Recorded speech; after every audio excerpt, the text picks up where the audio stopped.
into the water where you will find peace. Take a step into the river, get down on your knees. Hey guys, how are you?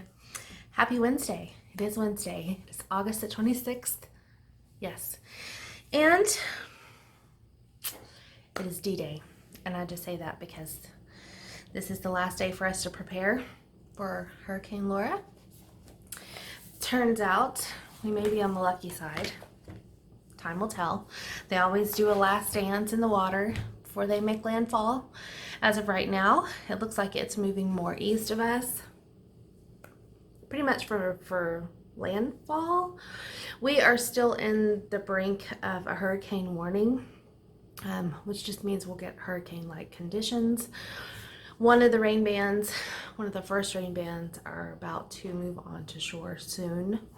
So I'm trying to be active with Shelby, take her out often and play a little bit because she's got storm anxiety anyway. She hates rain, hates it. Anyway, I thought I would do a hurricane tag. I know many of my friends have been through hurricanes before and there hasn't been one done, so I decided to create one. Some of you asked a couple questions. I included them in the tag because they were great. And thank you for sending those to me, and let's get into it. First, I know someone asked about my husband.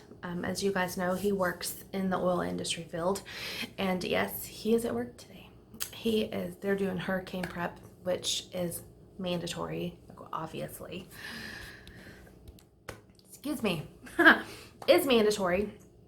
The last hurricane that came through was Hurricane Harvey, and of course you guys know that was a flooding disaster, and it flooded in the plant itself.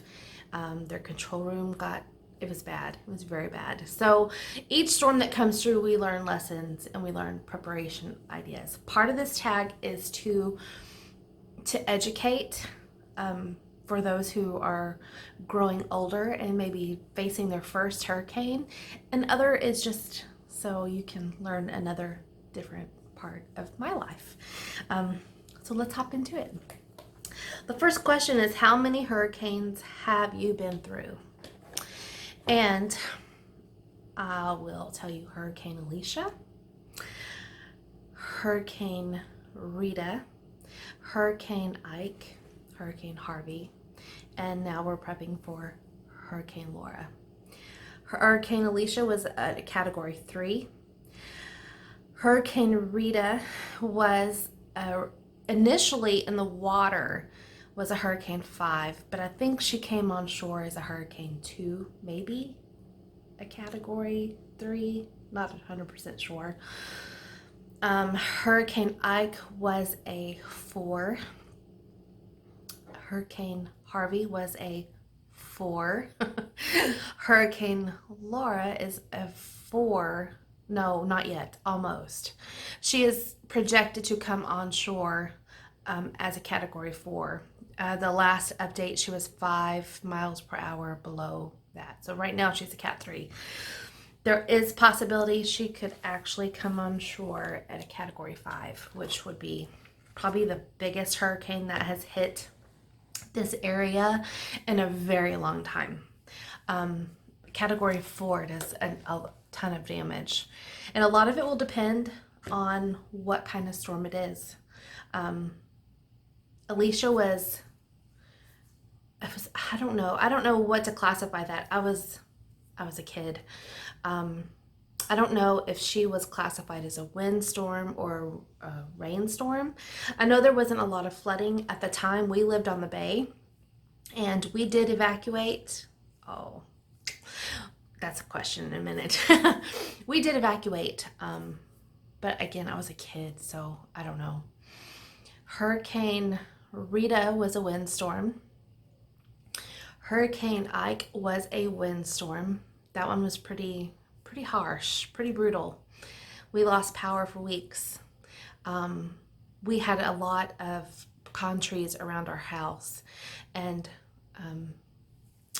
Mother Nature did some pruning for us, which was great because we had a very hard winter. Anytime a hurricane comes on shore, we always have a hard winter afterwards. So Hurricane Harvey, as you guys know, was a water storm, a flooding, and Hurricane Laura is going to be more of a windstorm, and she's a fast mover, which is beautiful. That's what you want. You want a storm to hit and go. Harvey stuck around for days. Like, we had rain for days. Pretty much got to the point where we were asking the question, is it ever going to stop? I kind of understood what Noah felt when he was prepping and on the ark, because is the rain ever going to stop? And that's a question we get when we get a lot of rain. It's like, when is it going to stop? It just kind of sticks with you. So there you go. I have been through 4, and I have now prepped for my 5th one. And 2, I am in my dining room. My front window's here. We have not boarded up our windows. We have boards to go up, but since Laura has shifted, I just don't think it's necessary. Could be wrong. Might learn a lesson in that. We did not use the boards for Harvey either. Of course, Harvey was projected to go further. I think Harvey went further south of us, but we were on the dirty side. We right now are not on the dirty side. We are on the west side of the storm, and that is the side you would prefer to be on, because you don't get the brutal brunt. You don't get a lot of the tornadoes. You don't get a lot of the hard, heavy wind. You kind of get the back end of it. So that helps a ton that we are on this side. So we haven't boarded up, and I don't think we're going to. I'm gonna wait till Joel gets home, ask him one more time what he thinks. But I think we're not going to worry about it, because everyone's pretty responsible in our neighborhood and have picked up any flying things that would fly. Of course, you never know. You never know what a storm's going to do. They have their own personality. Number 2, I have had a tickle from allergies all day. No, it is not COVID. Number 2, do you evacuate or stay? As a kid, for Alicia, we evacuated. Again, we lived on the bay. It turned out to be a good thing, because a tornado had picked up our home and dropped it on top of the boat. So my parents lost our house and our boat. And so had we been in there, it could have been pretty life-threatening. I remember going through that whole scenario afterwards. We had evacuated only to Houston. It was only a 45-minute drive, but we did it in the middle of the night. I think it was a last-minute decision. Alicia came in at nighttime. In fact, every storm I've ever been through has come in the evening when it's dark and you can't see anything coming, which is scary, especially if you lose power like we did during Ike. We lost power very quickly. We were outside with the kids, enjoying that first big burst of wind. I mean, beginning of a storm is beautiful. There's lots of, it's just wild. I like to be in it. It's kind of crazy. I think I would have liked to have been a storm chaser had I made that decision early enough. Now I think I'm too hesitant, but storms do excite me. I like them, which is crazy. Anyway, so we were outside and a transformer blew across the street. And so when that happened, we all went inside and we did not have power for almost 2.5 weeks.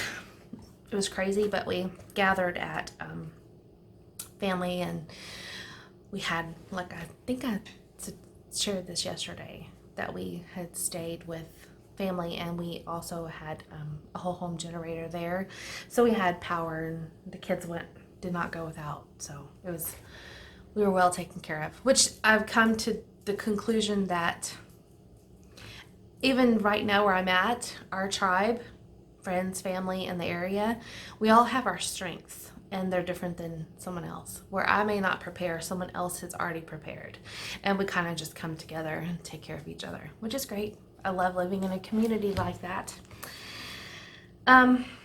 So Alicia, we evacuated.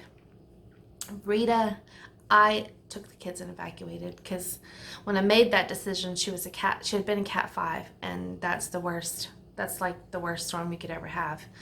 And then my husband decided not to go.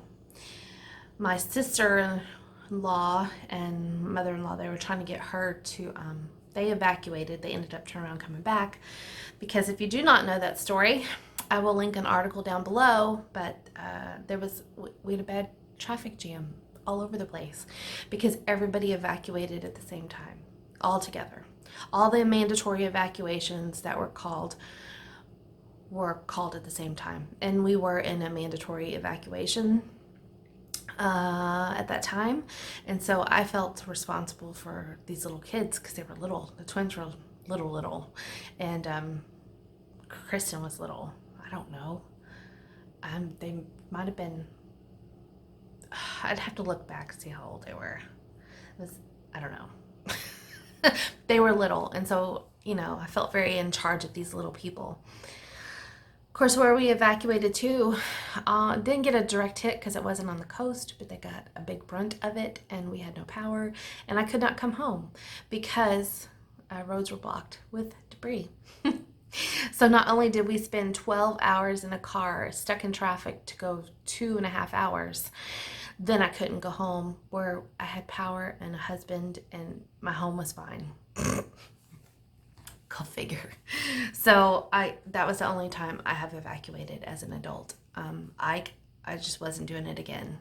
It was just a few years later, and I said no. And this time even we said no because we didn't evacuate for Harvey.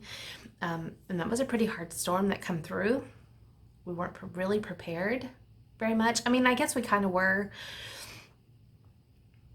but we weren't overly prepared. We just had no thought of losing power, and we didn't. The worst case scenario was the flooding, but we didn't flood. A little bit of our neighborhood did in the front. All the neighborhoods around us did. So that was a lesson that we are in a good spot. I'm very pleased where we live, and it's very safe. Wind, we get wind all the time. We get wind gusts up to 25, 30 all the time. That's just because of where I live. So winds don't bother me. So I guess my biggest fear through this one is losing power. I don't want to lose power. Who wants to lose power? It stinks, when you lose electricity. So that's that. So we're staying, of course, for Laura too. Number 3, what is the most devastating storm you've ever been through? I think like I said, they all have their own personality. Alicia was pretty devastating because I lost my house as a kid and had to live I lived with my cousin for a little bit. Mom and Daddy, we drove from Houston into the Kima area where we lived, and that was a 45-minute drive in the morning and a long drive home every day. They both worked in that area. I went to school, so we kept as normal as possible, which was great, but it was just a lot of travel. I didn't have to drive, obviously, but as a kid, having to get up extra early, and then just being exhausted from the change and all that stuff. So we stayed there for a little bit, and then I guess FEMA come through and insurance and stuff, all that jazz. But you couldn't find a home because everywhere was devastated. So we lived in a hotel for a little bit, we lived in 2 different spots. One was just a 1-bedroom. It literally was just a kitchenette and a 1-bedroom and a bathroom. So I would sleep on the pull-out sofa that turned into a bed, and my parents were right there. It was weird. As a kid, I didn't care, I guess, but thinking back, I'm like, well, that was weird. And then we moved into kind of this little, a mini apartment, kind of motel, hotel kind of thing. And it was 2 bedrooms, so I at least had my own bedroom. But then we eventually moved to the next town over and moved into a townhouse. So that was pretty devastating because you're getting shifted around. Rita was devastating because the memories of being stuck in traffic and then going where the storm actually had damage. But it was a lesson learned. Ike, I wouldn't say was devastating, besides losing power and having to rebuy everything out of your kitchen because, you lose power that long, you lose everything. That was financially devastating, I guess, but staying with family, we had built connections that we might not have built any other way. So that was actually fun. If I had to say I had a good hurricane memory, it would be that one. Harvey was fine. Nothing devastating for us. It was hard seeing friends go through a lot of losing everything they owned. That's pretty hard to sit back and watch and not be able to do a whole lot. I mean, we helped where we could. And then, of course, Laura has yet to be known. Number 4, what is your must-have hurricane snack? I can't believe this is already 15 minutes long. Hurricane snacks are like, you have to have them. As a kid, Mama always bought Little Debbie snack cakes, chips, cheese balls. When I say cheese balls, I mean like Cheetos cheese balls. I think we always had our favorite chips. We always had soda when I didn't normally drink soda. So it was non-perishable stuff, but we saved them for hurricane snacks. And then now as an adult, I don't know, I make sure the kids have something just in case we don't have power and can't really make a whole lot. I did bake a cake this morning. Instead of buying boxed stuff, I made a cake this morning, and I made Chex Mix, we call trash. I had bought the stuff to do it for July 4th, both of those things, and I never did them, so I did them this morning. I don't know. I don't really have to have her particular hurricane snack. Just try to keep things that are non-perishable, that are snacky, like, I don't know, one of the twins had asked for gummy worms, so got them bags of gummy worms.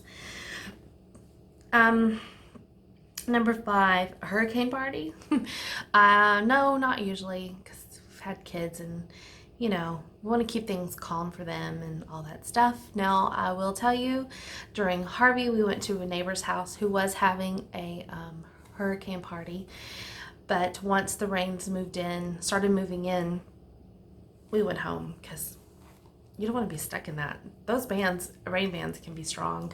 They come in with a lot of wind and strong storms, and you don't know how long they're going to last. You don't know if they're going to just spin on top of you or if they're going to move on. So usually we're home. Like I said, though, most of these storms, these first bands that come through, like for us to get a band in the next couple hours, it's still early, very early, way before this is going to make landfall. She's not projected to make landfall till 3 in the morning. Again, a night storm. I've never gone through a day hurricane, a day landing. If you have, let me know in the comments what it's like. It's always dark, so I don't know what to expect in a daytime hurricane. I couldn't even tell you. And the last question, and y'all are probably glad, is what are some of your best prep tips for newbies? This is gonna sound crazy because the better you are prepared for the worst, most times it wouldn't have even mattered, which is great. One is a clean house, a really clean house. If there was to be damage, at least you started out clean. Seriously though, I do clean house really good. I usually keep house clean anyway, but I really polish furniture. Why? I don't know. It just makes me feel better, I guess. Usually I color my hair, and I know that sounds dumb, but I think it was Harvey I made the joke, because I did it then too. I made the joke that if I was gonna die, I was not gonna die with gray hair. So usually I color my hair. I had the stuff to do it. I just didn't do it, didn't want to. I may still do it later. I doubt it. I didn't even fix my hair today. Showered, let it dry. Didn't have anywhere to go really, so I didn't feel the need to prepare myself for outdoors. And it's a windy, breezy out there. It wouldn't matter anyway. Clean everything, laundry. Have all your laundry completely done. Like, I'm gonna have the boys take an early shower for them. It will be early for them, and I will wash that last load of laundry before I go to bed. Of course, we'll fill the bathtub up when they're done. I do not have a bathtub in our master bathroom. We just have that great big walk-in shower, which is nice, but it doesn't give you a place to hold water. Our water comes from a private company, and if they lose electricity to their substation, we don't have water. That's not right. Maybe. I'm trying to think. It may not have been that's why. We may still have water. We just, you don't want to drink the water now. And if we lose power, a lot of times either they'll shut the water off because it's well water, so it's full of all kinds of stuff. I know one time when it froze, but that was different. So I'm not sure about not having running water. Anyway, we're just going to make sure that we have a tub full of water so we can flush toilets if we need to, if we lose power and lose water. All my laundry's done. I just put clean sheets on my bed Monday. I'm fixing to take them off and wash them again. In case we don't have power, I want clean sheets at least for a few days and to know that they're fresh and clean. I know it sounds ridiculous. Run your dishwasher a couple times the last day and get rid of any old food that you have in your icebox, leftovers. Freeze water bottles in your freezer and your deep freeze. I'm actually fixing to go try to squeeze a case of water in between the two of our freezers to see if you lose power, you'll have them. It will keep everything extra cold for a longer time. And as they defrost, you can drink them. A tip that I saw that was great, and I just don't want to go get ice. I'm one of those that if people need it, I want them to have it. But I really don't project that we're going to lose power. Please don't make me eat my words, please. But they suggest loading your washing machine with ice and put drinks in it to keep them cold. And then, because as the ice melts, it'll just drain from your washer like it drains water from your laundry. So I thought that was a really good tip. A very good tip. But that's about it. I do try to clean everything. Make sure everyone's has a good shower before we go to bed, before we know when landfall is going to make happen. Of course, for us, like I said, it's always been nighttime, so I focus on that. And that's about it. Those are my biggest tips. Make sure you have plenty of stuff for your pets, plenty of water. I've never had to go without, so I don't know that side of it. I've lost everything as a kid, but I didn't have to face it as an adult. So I don't have that experience to share. If you do, please share in the comments for anyone down below who might be reading. If you have gone through hurricane yourself, I would love for you to join me in this tag. If you do, just send me a comment down below. Let me know, and I will come watch your video because, these things interest me. And I don't know if this will be my last video of the week or if I'll get to come back tomorrow. I hope to come back tomorrow, at least to say, hey, we made it through. My heart goes out to Port Arthur, Beaumont, Sabine Pass, Lake Charles, Cameron. That whole area is fixing to get hit hard, unless she does a wobble and goes even. There is a suggestion that she may wobble a little bit more our way, but if she stays on the track she is, they really think she might wobble more to the east, and then you would be looking at New Orleans, like Pontchartrain, parts of Mississippi, and I know she's going to go north up through. Many of y'all are going to face some storms from her, so I do pray that you stay safe and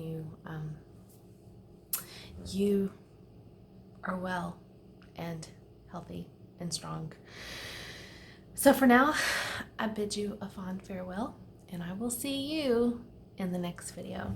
Come to the mountain while taking in the view. You will find that life is